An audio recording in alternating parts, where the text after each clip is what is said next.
시애틀 순복음교회 성도 여러분, 한 주간도 주님의 은혜 가운데 평안하셨습니까? 오늘도 참 좋은 날입니다.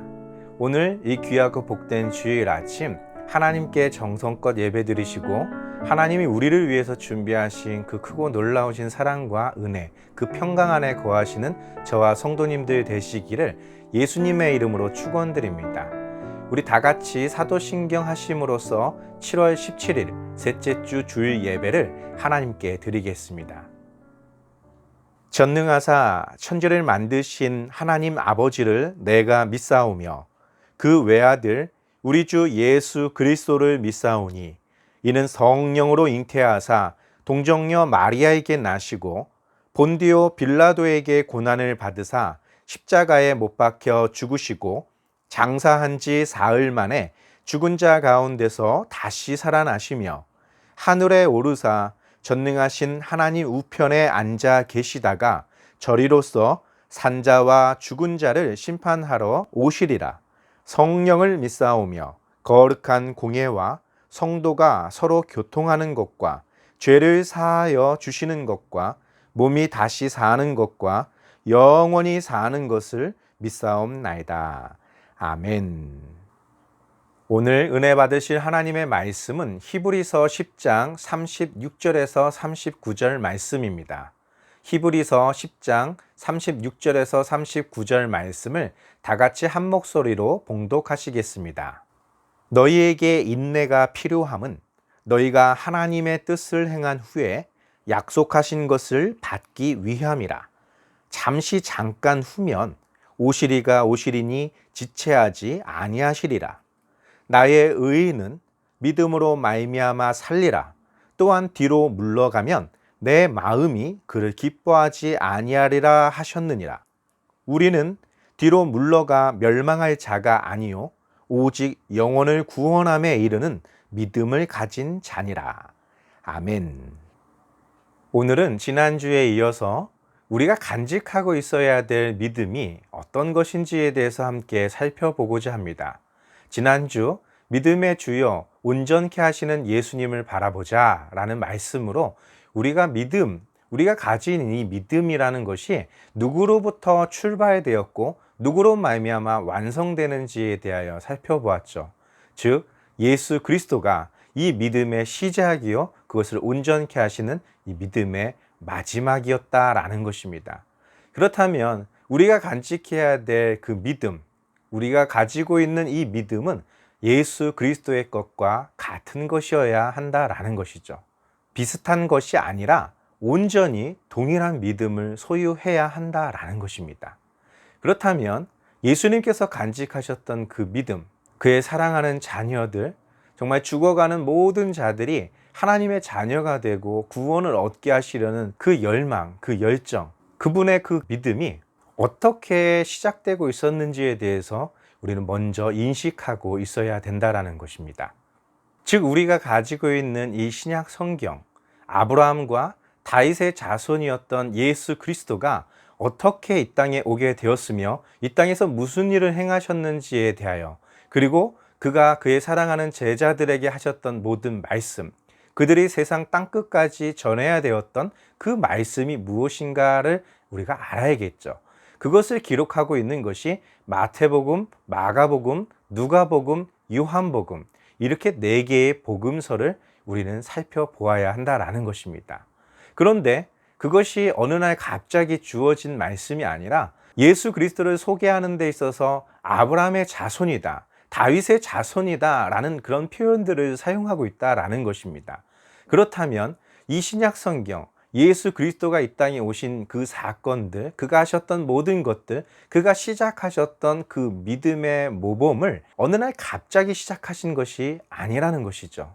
다윗 때부터, 아브라함 때부터 이미 시작되고 있었던 것이 예수 그리스도를 통하여 성취되고 완성되었다라고 보는 것이 올바른 신앙관입니다. 그렇다고 본다면 우리가 구원을 얻을 수 있는 그 믿음, 예수님께서 정말 우리에게 주시고자 하셨던 그 믿음, 도마에게도 말씀하셨듯이 믿는 자가 되고 믿지 않는 자가 되지 말라 하셨던 그 믿음이 1000년 전이었던 다윗 시대부터 이미 예비되어 있었고 정말 아브라함 시대로 거슬러 올라가면 2000년 전부터 준비되고 있었다라는 것이 구약 성경의 증언인 것입니다. 우리가 성경에서 자주 듣고 있는 이름, 아브라함, 모세, 다윗, 그리고 다니엘과 수룹바벨, 이러한 이름들은 우리에게 굉장히 익숙한 이름들입니다. 그런데 그들이 살고 있었던 그 시대를 연대순으로 나열해 보자면 대략 500년이라는 간격을 두고 그러한 인물들과 사건들이 벌어지고 있었다라는 것입니다. 가령 아브라함에게 약속하셨던 그 출애굽 사건은 그들이 애굽으로 들어간 지 430년이 지난 후 모세를 통해서 하나님이 성취하셨습니다. 또한 하나님께서는 그들이 애굽에서 나온 지 480년 만에 다윗을 통해 준비하신 성전터와 성전을 만들 수 있는 모든 것으로 그의 아들 솔로몬이 솔로몬 성전을 완공하게 되었죠. 그렇게 시작된 이스라엘 백성들의 찬란함이 500년이 못되어 바벨론이라는 제국에 의하여 무너지고 성전이 무너진 지 70년 만에 하나님께서는 다니엘을 통해서 그것이 490년 후에 있을 71회 후에 있을 예수 그리스도에 대한 예언인 것을 알게 하셨습니다. 그리고 역사적으로는 다윗의 혈통이었던 수룹바벨에 의해서 예루살렘 성전이 재건되었던 것입니다. 그렇게 아브라함 때로부터 예수 그리스도까지는 한 2000년이라는 세월이 흘러갔다라는 것입니다. 굉장히 오랜 시간이죠. 그런데 하나님께서는 그렇게 오랜 세월 걸쳐 완성되는 그 하나님의 구원 계획을 마치 조금 있으면 이루어질 사건인 것처럼 말씀하실 때가 종종 있습니다. 그 기다림 속에 느끼게 될 그 초조함, 하나님의 약속이 더디 이루어지는 것 같이 느껴지는 그 초조함, 그것을 사람들은 떨쳐버리기가 몹시 힘들다라는 것입니다. 히브리서 10장 36절 말씀을 보면 이렇게 기록하고 있습니다. 너희에게 인내가 필요함은 너희가 하나님의 뜻을 행한 후에 약속하신 것을 받기 위함이라. 아멘. 하나님께서는 그의 사랑하는 자, 그가 택한 자에게 항상 미래에 있을 일에 대하여 말씀하십니다. 그것이 지금 당장 이루어질 때도 있지만 그렇지 않았던 경우들도 허다했습니다. 가령 아브라함은 75세 때 부르심을 받아 하나님의 약속의 땅 가나안에서 자녀를 주실 것과 그 땅 동서남북 그가 바라보는 모든 것을 너와 내 자손의 소유가 되게 해주시겠다 말씀하셨는데, 그가 약속의 아들을 얻게 된 때는 그가 100세가 되었던 25년이라는 세월이 지난 후였다라는 것이죠. 또한 그가 바라봤던 동서남북 모든 땅을 너에게 주겠다고 하셨던 약속은 그로부터 한 500여 년이 지난 후 모세와 여호수아를 통하여 성취하셨습니다. 그런데 하나님께서 이스라엘 백성들을 위해서 그들에게 선물로 주실 예루살렘 성전터는 다윗 시대까지 이스라엘의 소유가 아니었다라는 것입니다. 성경에 여부스족의 오르난의 타작 마당이라고 말하고 있는 그곳이 아브라함이 이삭을 바쳤던 모리아산이었고, 다윗이 여호와 하나님께 범죄함을 용서받기 위하여 번제와 화목제를 드렸던 장소가 되었고, 그 터에 예루살렘 성전이 세워지게 되었다라는 것입니다. 즉 아브라함이 약속하셨던 네가 보았던 모든 땅을 너와 내 자손에게 주겠다고 하셨던 그 약속은 1000년이 지나 다윗과 솔로몬에 의하여 완성되었다라는 것입니다. 더 나아가서 그가 75세에 하나님의 부르심을 받았을 때 주셨던 하나님의 약속, 너로 말미암아 모든 민족이 복을 받게 될 것이다, 너는 복의 근원이 될 것이다 라는 약속은 바로 2000년이 지난 예수 그리스도를 통해서 예수 그리스도의 그 십자가의 사랑과 그 은혜, 그것으로 말미암아 이스라엘 백성들 뿐만 아니라 모든 믿는 열방들에게 하나님의 구원을 선물로 주셨다라는 것이죠. 하나님의 약속은 당장 내일이라도 이루어질 수 있는 것이지만 때로는 우리 생전에 그것을 보지 못하고 하나님의 품에 먼저 안길 수도 있다라는 것이죠. 그 기간 동안 우리가 느끼게 될 그런 모든 것들에 대하여 성경은 말하기를 인내가 필요하다라고 말하고 있다는 것입니다. 오늘날 예수 그리스도를 믿고 하나님을 위하여 살아가고 있는 저와 성도님들과 같은 믿음의 사람들의 삶을 표현해 보라면 인내라고 말할 수 있는 것입니다. 우리 신앙생활 자체가 인내의 삶이라는 것입니다. 인내라는 것은 내가 원하는 상태, 내가 만족하고 있는 상태에 머물러 있는 것이 아닙니다. 물론 인내와 연단의 과정 속에는 하나님의 축복도 있고 하나님의 만나와 같은 그런 은혜들도 풍성하게 주어지고 있습니다. 그렇지만 거의 대부분의 시간들은 그것이 언제 이루어질지, 하나님께서 약속하셨던 것들을 언제쯤 우리는 맛보게 될지에 대한 기다림 속에서 우리는 늘 인내하며 살아가고 있다라는 것입니다. 히브리서 10장 36절은 바로 우리가 하나님의 뜻대로 모든 것을 행한 후에 그 약속하신 것을 받기까지 우리는 믿음을 가지고 소망을 품고 그리고 하나님을 사랑하는 그 마음으로 견뎌내야 된다라는 것이죠. 그것이 바로 인내라는 것입니다. 그렇다면 그 믿음을 시작하시고 그 믿음을 온전케 완성하셨던 예수 그리스도의 삶은 어떠했을까요?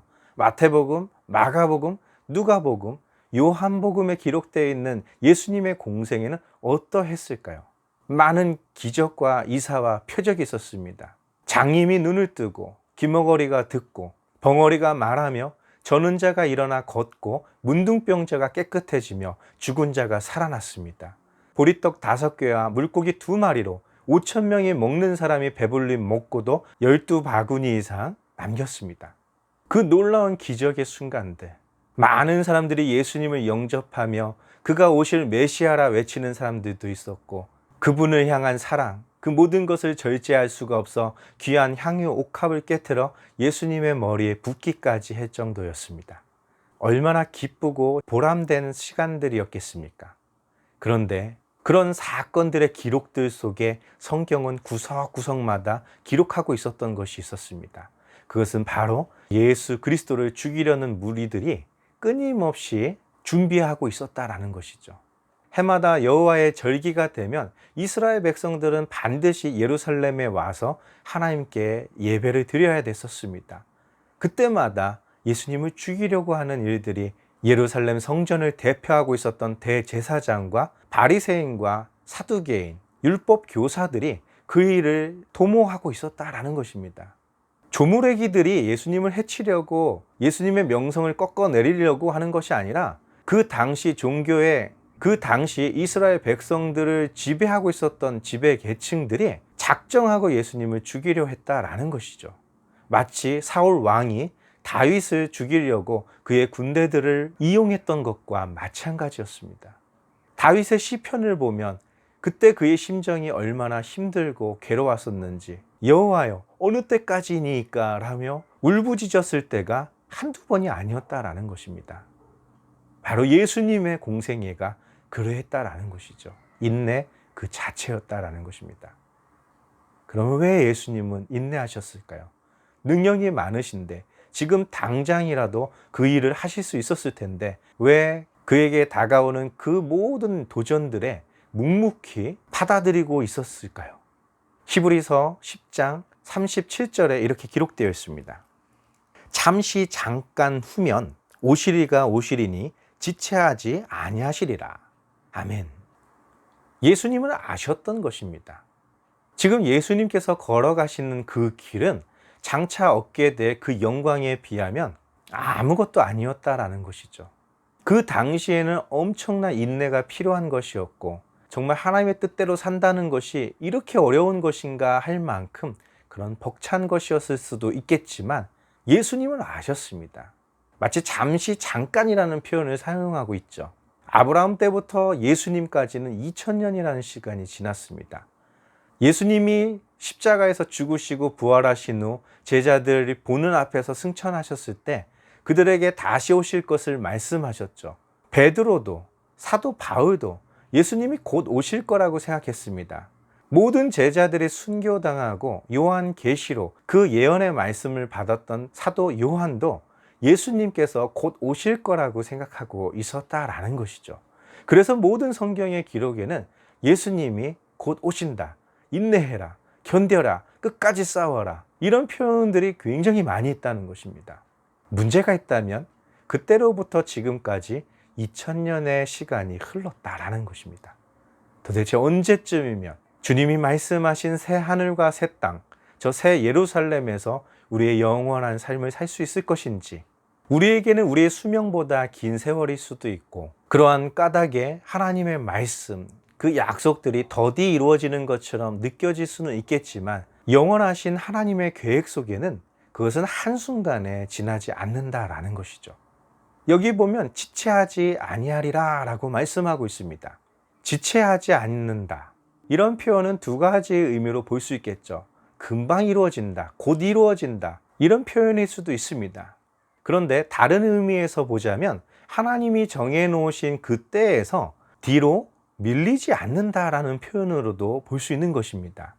즉 애굽에 들어간 지 430년 후에 있을 일에 대하여 말씀하셨던 하나님은 그 430년이 되던 해 그 달을 첫째 달이 되게 하시고 이스라엘 백성들에게 어린 양을 준비하도록 하셨죠. 그리고 그들이 출애굽한 지 480년 만에 예루살렘 성전에서 어린 양이 죽임을 당하게 됩니다. 그 예루살렘 성전이 무너지고 예레미야에게 약속하셨던 70년 후에 재건될 것이라는 그 말씀을 70일에 490년 후에 이루어질 일이라는 것을 가브리엘 천사가 다니엘에게 알게 하였죠. 바로 그 예루살렘 성전에서 내다보이는 골고다 언덕에서 하나님의 어린 양 예수 그리스도께서 십자가를 짊어지셨다라는 것입니다. 아브라함에게 하셨던 약속, 모세와 여호수아에게 하셨던 약속, 다윗과 솔로몬에게 하셨던 약속을 생각해 본다면 그들의 수명을 훌쩍 뛰어넘는 그런 약속이었습니다. 굉장히 더디 이루어지는 것이죠. 인내만으로 버티기에는 너무나 오랜 세월입니다. 그렇지만 하나님이 정하신 때에서 지체되지 않았다라는 것입니다. 그리고 우리가 새벽마다 나누고 있는 말씀 중에 유월절이라는 절기가 있죠.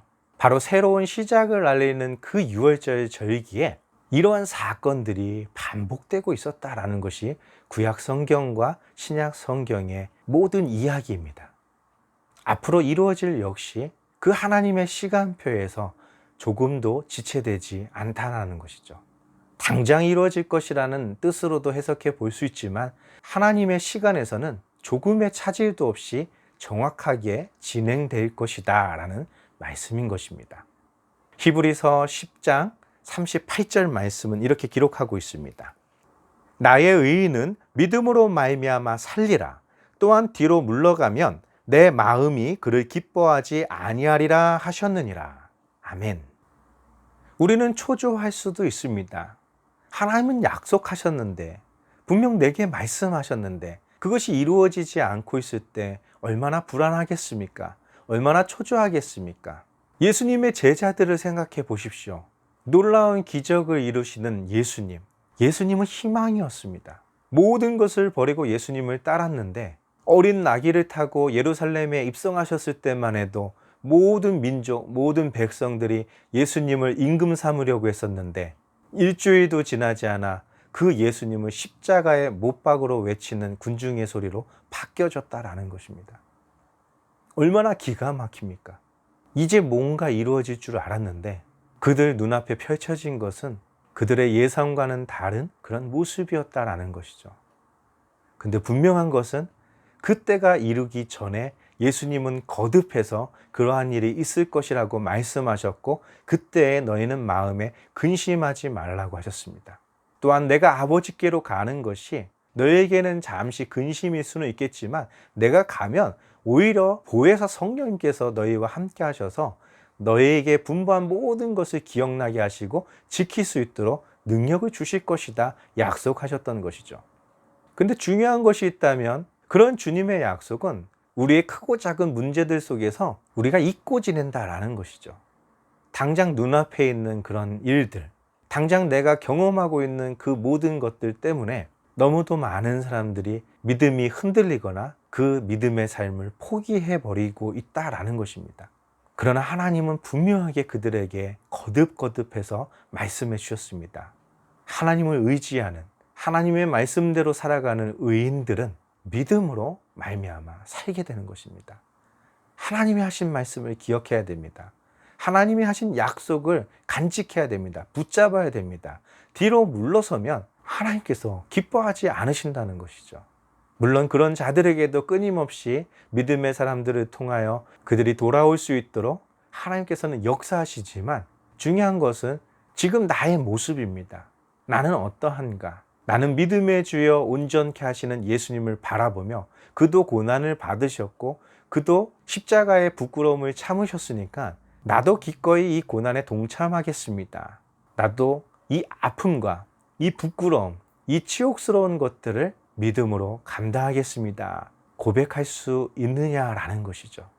성경은 그렇게 고백한 자들은 살게 될 것이다 라고 말씀하고 있습니다.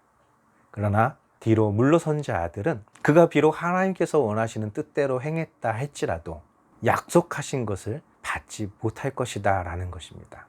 바로 이스라엘 백성들이 출애굽 사건을 경험하고도, 만나와 메추라기를 경험하고도 그들이 하나님의 약속을 믿지 못하고 그들 눈앞에 펼쳐진 그 가나안 성을 지키는 안악자손과 같은 그들 앞에서 자신들을 메뚜기라고 청하고, 하나님이 약속하신 그 젖과 꿀이 흐르는 땅을 거민을 삼키는 땅이라고 비하하면서 하나님과 모세를 원망했을 때 그들은 단 한 명도 하나님의 약속의 땅을 들어가지 못했다라는 것입니다. 저들의 신은 저들에게서 떠났고 하나님이 우리와 함께 하시면 저들은 우리들의 밥이라 그 땅을 차지할 것이다 라고 외쳤던 오직 여호수아와 갈렙만이, 그 두 사람만이 차세대 이스라엘 백성들과 함께 가나안 땅에 들어갈 수 있었다라는 것입니다. 바로 저와 여러분들은 여호수아와 갈렙입니까? 아니면 나머지 10명의 점당꾼과 같이 지금 시대가 어느 때인데 교회 타령만 할 수 있으며 지금 세상이 얼마나 발전하고 첨단화되고 있는데 이 성경책 하나만 붙들고 살아가는 것은 어리석은 것이다 라고 말하고 있습니까? 히브리서 10장 39절 말씀은 이렇게 기록하고 있습니다. 우리는 뒤로 물러가 멸망할 자가 아니요 오직 영혼을 구원함에 이르는 믿음을 가진 자니라. 아멘. 우리는 이 믿음의 삶, 이 신앙생활에서 뒤로 물러나 멸망을 당할 자가 아니라는 것입니다. 마치 여호수아와 갈렙과 같이 하나님이 약속하신 땅을 차지하게 될 믿음의 용사라는 것이죠. 그 이유가 있다면 우리에게는 구원에 이르게 하는 믿음을 가진 자이기 때문이다 라고 성경은 기록하고 있습니다. 이것은 두 가지 의미가 있을 수 있겠죠. 우리의 믿음이 너무나 강해서 그 구원을 이루기에 충분하다라는 것이죠. 우리가 가지고 있는 믿음이 그만큼 강하다라는 표현으로도 해석해 볼 수 있습니다. 또는 우리가 구원에 이를 수 있는 믿음, 우리가 가지고 있는 이 믿음이 구원을 이루기에 충분한 믿음인데, 좀 전에 말씀드린 것처럼 우리가 가지고 있는 강력한 믿음입니까? 아니면 그 믿음을 시작하시고 완성하신 믿음의 주여 온전케 하시는 예수님을 바라보았기에 선물로 얻은 믿음입니까? 이것이 굉장히 중요한 것입니다. 만약 우리의 믿음이 강해서 얻게 된 구원, 하나님의 약속을 받기에 충분한 그런 강한 믿음을 가졌기 때문이라고 해석한다면 우리는 죽는 순간까지 그 믿음이 변질되지 않기만을 바라야 될 것입니다. 왜냐하면 그 믿음이 흔들리고 무너지면 우리가 하나님의 뜻을 행하고도 그의 약속하신 그 은혜를 얻지 못할 수도 있기 때문입니다. 그러나 우리가 간직하고 있는, 우리가 가진 이 믿음이 질그릇과 같이 쉽게 부서지는 우리를 사랑하사 그 하나님의 영광스럽고 거룩한 곳에 참여하기를 원하는 그 하나님의 사랑과 그 은혜, 그 마음으로 우리에게 그 거룩한 복음, 예수 그리스도를 우리 손에 쥐어주었다라고 생각한다면 우리는 어떤 순간에도 자유할 수 있는 것입니다. 그분을 믿고 신뢰하는 것이죠. 마치 자신의 목자를 믿고 푸른 초장을 거닐고 있는 어린 양들과 같이 말입니다. 혹 내가 잘못된 길로 가면 그의 지팡이와 막대기가 나를 안위하여 주실 것이고, 내가 사망의 음침한 골짜기에 있다 할지라도 내가 그 해를 두려워하지 않는 것은 우리를 구원에 이르게 하는 그 믿음의 주여 온전케 하시는 예수님이 우리와 함께 하기 때문인 것입니다. 그러므로 우리가 간직한 이 믿음, 그 인내의 순간 속에서 더디 이루어지는 것 같이 느껴지는 그러한 인고의 시간 속에서도 우리가 기뻐하고 즐거워할 수 있는 것은 구원은 나로부터가 아니라 내게 선물로 주신 예수 그리스도로부터 시작되고 완성된다라는 것입니다. 그러므로 다윗이 노래했던 것처럼 여호와는 나의 목자시니 내게 부족함이 없습니다라는 고백이 이 시대를 살아가는, 정말 마지막 때라고 말하는 이 때를 살아가고 있는 저와 여러분들의 입술에 고백이 되어야 될 줄 믿습니다. 한 주간도 그런 믿음의 고백과 찬양이 우리 입술에서 흘러 넘쳐나는 귀하고 복된 시간이 되시기를 예수 그리스도의 이름으로 축원드립니다. 다 같이 기도하겠습니다. 살아서 역사하시는 좋으신 아버지 하나님, 우리의 믿음은 때로는 흔들릴 수도 있고 약해질 수도 있습니다. 또는 하나님의 약속을 바라고 우리가 힘겨운 날들을 살아왔지만 그것이 더디 이루어지는 것 같고 때로는 이루어지지 않을 것처럼 느낄 때도 있습니다. 그러나 분명한 것은 하나님의 약속은 반드시 이루어진다는 것과 그것이 지체되지 않는다는 것입니다. 이제 그 하나님의 시간표 속에서 우리에게 허락될 많은 은혜를 마음껏 체험하고 느끼고 감사하며 찬양하며 살다가 주님 품에 안길 수 있는 하나님의 자녀되게 도와주시옵소서. 주님 오시는 그날까지 귀하게 쓰임받고 큰 상급 받는 우리 모두가 되게 도와주옵소서. 예수님의 이름으로 감사하며 기도드리옵나이다. 아멘. 우리 다 같이 주기도문 하심으로써 7월 17일 셋째 주 주일 예배를 모두 마치겠습니다. 하늘에 계신 우리 아버지여, 이름이 거룩히 여김을 받으시오며 나라가 임하시오며 뜻이 하늘에서 이루어진 것 같이 땅에서도 이루어지리이다. 오늘 우리에게 일용할 양식을 주시옵고 우리가 우리에게 죄 지은 자를 사하여 준 것 같이 우리 죄를 사하여 주시옵고 우리를 시험에 들게 하지 마시옵고 다만 악에서 구하시옵소서. 나라와 권세와 영광이 아버지께 영원히 쌓옵나이다. 아멘. 지금 우리의 상황, 우리가 경험하고 있는 것, 우리 눈에 보여진 것만 놓고 판단하지 말고 하나님의 말씀, 성경을 통해서 우리가 앞으로 나가게 될 길에 주님이 우리를 어떻게 도우실지에 대하여 기대하고 소망을 품고 그 믿음으로 하나님을 사랑하며 이웃들과 함께 즐거워하는 그런 저와 여러분 되시기를 바랍니다. 하나님은 좋으신 하나님이십니다. 그 하나님께서 우리에게 맡기신 일 또한 우리 자신은 물론 우리 가족과 이웃들에게 굉장히 좋은 것이었다라는 것입니다. 그러한 삶을 살아가며 하나님께서 우리에게 주신 그 하나님의 때에 우리에게 제공된 그 모든 것들을 맛보는 우리 귀하고 복된 하나님의 자녀가 되시기를 예수님의 이름으로 축원드립니다. 한 주간도 승리하셨다가 우리 또 다음 주 함께 예배드리겠습니다. 할렐루야.